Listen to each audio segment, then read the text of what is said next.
Taksistlarda har xil turlari bor. Misol uchun men yaqinda bitta tipga e'tibor berdim. Yangi opit chiqibdi bularni. Misol qayergadir yetib borgandan keyin menda pul kartadan to'lanadi. Ukam CV qilib 2000 so'm bosib qo'ya olmaysanmi? Reyting tushib ketdi deyapti. Men endi 2000 so'mni kim oladi, to'g'ri? Hamma bosib qo'yadi. Bering aka dedim bir kun. Nagli. Bering 2000 bosib qo'yaman dedim. 10 minut 2000 so'm ustida topa olmadi hali. Ishonasizlarmi? Endi reyting nimadan tushib ketadi? Misol qo'polroq muomala qilib, qo'pol shopir sразу bilinadi. Chiqishingizga ukam eshikni sal-sekinroq yopgan. Aka eshikni hali yopganim yo'q. O'zi senga o'xshaganlar ko'payib ketishdingda. No zato sizga o'xshaganlar bizni tashib yuribsizlar. Mayli.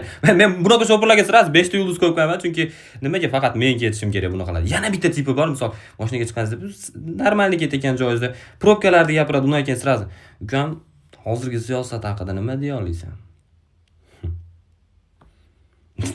Men hozirgi siyosatimiz haqida davlatimiz rahbari nima desa, shu fikrlarga qo'shilaman aka.